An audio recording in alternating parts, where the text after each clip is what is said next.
아트 컬렉팅을 시작하시는 월급쟁이시라면 저는 신진 작가의 작품을 사시는 것도 추천을 드리는 편입니다. 현재 이 영상은요, 조선일보가 주최하는 아시아프 홍보를 위해서 제가 이렇게 찍고 있는데요. 아시아프는 2008년도부터 시작된 우리나라 최초이자 거의 유일한 청년 작가들, 대학생을 갓 졸업한 신진 작가들을 위한 아트페어입니다. 그래서 저도 그 아시아프를 후원하는 마음으로 굉장히 기쁘고 즐겁게 이 영상을 찍고 있습니다. 이 영상은 총 3편으로 이렇게 편집이 될 예정인데요. 1편에서는 미술 시장에 들어와 있는 플레이어들에 대해서 이제 제가 간략하게 말씀을 드리고 어디서 미술 작품을 사면 되는지에 대해서 말씀을 드릴 겁니다. 2편에서는 아트 컬렉팅에서 말하는 그 아트, 어떤 것들이 컬렉팅의 대상이 되는지 원화뿐만 아니라 파나, 그리고 아트 상품, 그리고 아트북스에 대해서 제가 말씀을 드리고 제가 요즘 읽었던 강추하는 아트북 몇 권을 추천해 드리겠습니다. 그리고 3편에서는 이 영상을 찍는 목적이죠. 아시아프에 대해서 A부터 Z까지 제가 말씀드리겠습니다. 제가 아주 간략하게 미술 시장에 대해서 말씀을 드릴 텐데요. 미술 컬렉팅을 하기 전에 미술 시장을 알아야 하는 이유는 그 시장의 전반적인 것을 알아야 결국 현명한 컬렉팅, 똑똑한 아트 컬렉팅을 할 수 있기 때문입니다. 미술 시장에는 3가지 축이 있다고들 말씀들을 많이 하세요. 생산자가 되는 작가, 작가가 만든 작품을 소비하는 컬렉터 층이 있고, 그리고 이 두 분을 연결해주는 매개체가 되는 아트 딜러분들이 계십니다. 미술 시장의 생산자라고 할 수 있는 작가님들이죠. 페인터, 원로 작가님, 그리고 중견 작가님, 신진 작가님 이렇게 부릅니다. 사실 명확한 기준은 없습니다. 그러나 대학을 갓 졸업하고 그리고 전업 작가의 길로 가려고 하는 아주 새내기 작가들을 보통은 신진 작가님이라고 부르고요. 그리고 원로 작가님과 신진 작가님의 사이에 계신 분들을 중견 작가님이라고 부르는 것 같습니다. 그럼 원로 작가님은 어떤 분들일까요? 미술 시장에서 각광받고 모든 컬렉터들이 소유하고 싶어하는 작품을 생산하는 작가님들을 원로 작가님이라고 부르는 것 같습니다. 투자적인 측면에서 본다면 안정적인 것은 원로 작가님의 작품입니다. 그런데 원로 작가님의 작품은 정말 비쌉니다. 그래서 만약 아트 컬렉팅을 이제 시작하고 싶다, 그리고 내가 내 자산군에서 미술품을 하나 두고 싶다 하시는 분들은 섣불리 원로 작가님의 작품을 사시는 것을 좀 지양해 주시는 것도 좋지 않을까 하는 개인적으로 생각을 합니다. 그러면 사실 중견 작가님 작품을 사면 투자도 좋고 안정적이고 또 제가 그 미술을 향유할 수 있잖아요. 그런데 중견 작가의 작품을 사는 것도 꽤 어렵습니다. 그래서 여러분이 만약에 아트 컬렉팅을 시작하시는 좀 젊은 저처럼 월급쟁이시라면 저는 신진 작가의 작품을 사시는 것도 추천을 드리는 편입니다. 왜냐하면 신진 작가에게는 자신의 작품을 많이 사주는 컬렉터층들, 즉 팬이 그렇게 많지 않거든요. 그래서 신진 작가님의 작품을 소장을 하시면 결국 그 신진 작가님이 어떻게 성장해 나가시는지 저도 관심을 더 가지게 되고 또 신진 작가님과 커뮤니케이션 하면서 미술 시장에 더 재미를 붙이실 수 있을 거예요.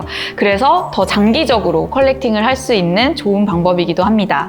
그리고 사실 신진 작가님의 작품을 사는 것은 어떤 의미에서 보면은 10년 뒤에, 20년 뒤에 엄청나게 대박이 날 거야 하는 마음으로 접근하시면 절대 안 돼요. 신진 작가님 중에서도 시간이 지나면서 다른 직업을 선택하실 수도 있고, 즉 전업 작가가 아닌 다른 길로 가실 수도 있고 하기 때문에 신진 작가님의 작품을 사실 때는 내가 이 작가의 그런 작품 세계, 그리고 가치관, 그리고 이 작품에 쏟았던 그 시간을 후원한다라는 의미로, 내가 후원자가 된다는 의미로 신진 작가님의 작품을 사실 것을 저는 추천을 드리는데요. 그런 의미에서 이 아시아프는 신진 작가의 작품을 한 장소에서 한꺼번에 많이 볼 수 있는 좋은 기회가 될 겁니다. 아시아프에서 신진 작가의 작품을 사보시는 것도 아트 컬렉팅을 시작하는 단계에서는 매우 좋을 거라고 저는 생각합니다. 미술 시장의 또 한 축을 담당하는 컬렉터에 대해서 제가 얘기를 해볼까 합니다. 미술품은 부자들만의 그런 문화다라고들 많이 말씀하세요.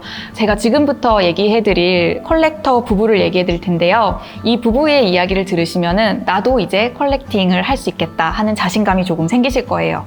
이 사진에 보시다시피 되게 노부부죠.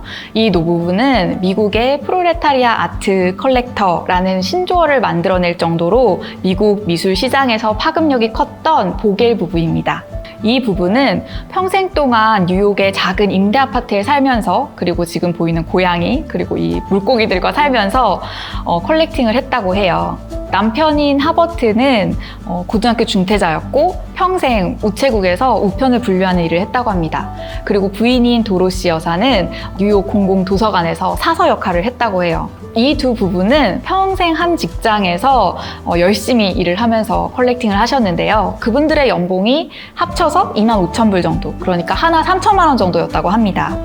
30년간 컬렉팅한 그 부부의 그림과 조각들은 혹자는 이렇게 표현하기도 합니다. 20세기 개념주의를 아우르는 미술 교과서와 같다라고 평가를 받는데요. 이분들이 컬렉팅한 2,000여 점의 작품은 내셔널 갤러리에 소장이 되어 있다고 합니다. 그분들은 그렇게 한평생 컬렉팅을 하신 거를 다 기부를 하셨던 거죠. 미술품을 컬렉팅한다는 것이 생각만큼 그렇게 많은 돈이 들지 않는다는 것을 알 수 있는데요. 이 보겔 부부는 정말 좋은 작품을 컬렉팅하기 위해서, 그리고 작가들에게 자신들은 그렇게 부자가 아니다, 나에게 당신의 그런 시간과 자기의 가치관과 이런 것들이 응축된 작품 하나를 준다면 내가 소중하게 평생 동안 소장하겠다 라면서 작가들에게 친분을 유지하면서 그렇게 컬렉팅을 했다고 합니다. 보겔 부부는 사실 미술을 투자의 수단으로 보지 않았어요. 자신들이 미술을 너무 좋아하고 두 부부의 취미가 일치했기 때문에 평생 그렇게 미술 애호가로서 작가들을 후원한다는 의미에서 작품을 하나하나 컬렉팅을 해서 결국 2,000여 점의 작품을 소장한 전 세계적인 컬렉터가 되었습니다. 한국의 미술 시장은 사실 벤처붐 2006년도 이때부터 미술 시장이 태동했다고들 많이들 말씀하십니다.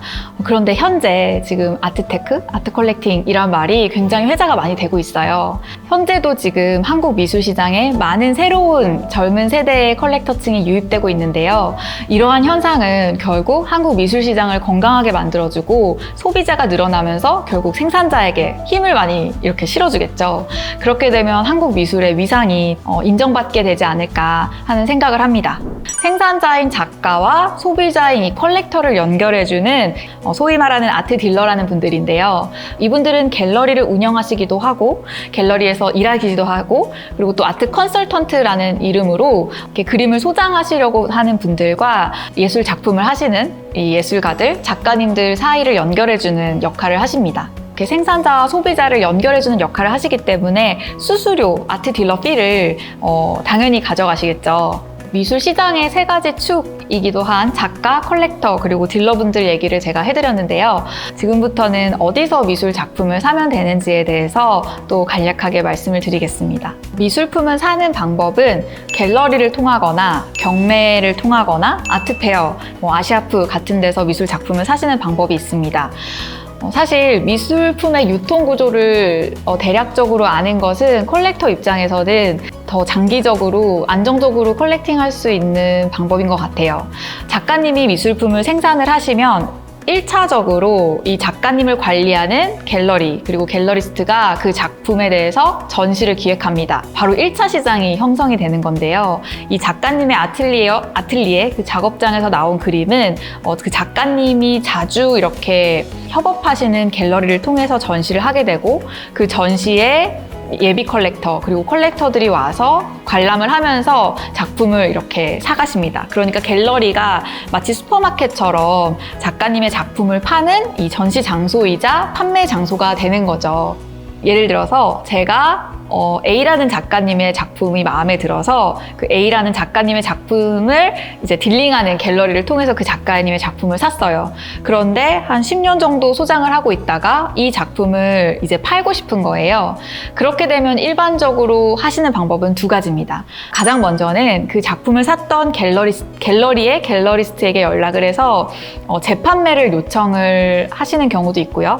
그리고 두 번째는 경매, 서울옥션이나 K옥션 같은 곳에 문을 두드리셔서 내가 이걸 소장하고 있는 소장자인데 이 작품을 팔고 싶다, 이번 경매에 내고 싶다라고 말씀을 하시면 됩니다. 이렇게 개인 컬렉터가 소장했던 것이 미술 시장에서 또 이렇게 매매 대상으로 이렇게 나오게 되는데요. 이때 형성되는 것이 미술의 2차 시장입니다. 즉 2차 시장은 중고 시장인 거죠. 작가님의 작품 화실에서 그 갤러리를 통해서 제가 1차적으로 그 작품을 산 후 중고 마켓, 즉 다른 갤러리를 통하거나 경매 시장을 통해서 또 유통되는 것이 이 미술 시장의 2차 시장입니다. 사실 많은 분들이 갤러리에 들어가는 것을 조금 어려워하세요. 왜냐하면 갤러리는 너무 조용하고 또 출입구를 잘 찾지 못하는 갤러리도 많거든요. 그런데 예비 컬렉터시라면 갤러리를 조금 더 편하게 생각하고 갤러리스트와 대화하는 것을 좀 더 즐기셨으면 좋겠습니다.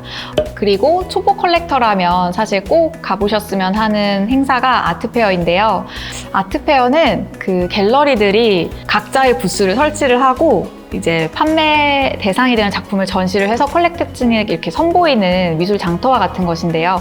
아시아프는 조금 특별하게 갤러리들이 참여하는 것이 아니라 작가님들이 바로 이렇게 미술 장터에 자기의 작품을 이렇게 선보이면서 컬렉터의 선택을 기다리는 아주 좋은 뜻깊은 미술 장터입니다.